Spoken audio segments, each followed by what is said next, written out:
Güzel güllə dəyənlər, bu torpaq yaralanır. Onun sinəsi üstə məzarlar sıralanır. Güllələri götürüb düzlərə gedirlər. Günahsız qurbanları ruhuna şad edirlər. Bir gün qarlı qış idi, hər yer soyuq buz idi. Bakı bir səs buldu, hər yer qanla doldu. Düşmənin tankları, tüfəkləri, topları keçdi insan üstündən. Bakı qan su yerində. Gecə qara indi Bakının üstün, tank səsi qarışdı anar arası. Qanla yazılı azadlıq sözü, şəhidlər döndü vətən bayrağını. Salam şəhid anası, mən də sənin bir bala, olmasam da qəhrəman, şu an Kəlbəcər al. Salam şəhid atası, sən necə qur olmuşsan, dağ qorxdu oğlum gedib, yenə dik dayanmışsan. Sən sevgi çiçəyidir, yasal vaxtı gələr bilir, hər şeydi bazarda, qalanladı gələr bilir. Daha çətin gülsün üzü, çətin ki bitsin bu üzü, hər şey daha gözü, qalanladı gələr bilir. Yenə candan can ayrıldı, şəhidim var Azərbaycan, vətən sağ olsun deyərdi bizim var Azərbaycan. Bu torbağa qan dökmüşük, şəhid gelib dil çökmüşük, sanmasınlar biz ölmüşük, içidim var Azərbaycan. Düşmən bizə oyun qurdu, gülan etdi gözəl yurdu, unutdular oğul qurdu, içidim var Azərbaycan. Qaranlıq gecə düşdü, Bakı oldu kədərli, vətən üçün can verdi, cəsur mərd igidləri. Ana gözü yaşlıydı, toprak oldu qanlıydı, bu ağır üçün hamıya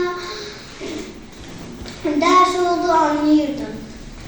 Qanla yazılı tariximizi o gecə yatmadı və şəhid oldu igidlərimiz, azadlıq oldu ödülər əmrə. Analar ağlayır səssiz, göylərə uzadır nur kimi, o gün bilsin ki düşmə, sönməz bu xalqın od kimi.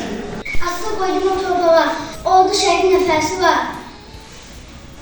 Qan qarışıb o parçığa, sönmüş şəhid nəfəsi var. Qurban olum yavaş yazın, o dağlarda, o daşlarda. Qara şahidi bir ana, dağ boyda yarası var. Yollarında tikan olsa, yenə yolum ünüm sənə, can vətənim, ana yurdum, qurban olsun canım sənə. Gözəl yurdum, gözəl elim, can könlümdən ayrılar mı? Mənim könlüm, canım sənsən, səndən özdə canım var.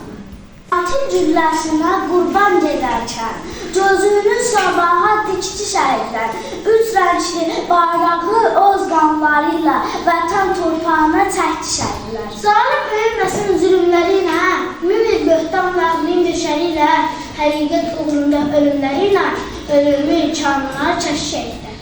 Qəsdimlər gördülər, sinəmizdən vurdular, günahsızlıq qırdılar, 20 yanvar günü. Geri çəkilmədi, qorxu nədir bilmədik, şəhid olduq ölmədik 20 yanvar günü. Neçə qəhrəman susturuldu həmin an, küçələrdə axdı qan 20 yanvar günü. Bəla var başımızda, düz açdıq daşımızda, qaldı yaddaşımızda 20 yanvar günü. Torpağın üstündəki bircə damcı qandı şəhid. İnsanın alisidir, gör necə insandı şəhid. Ki vətən torpağı uğrundakı qurbandı şəhid.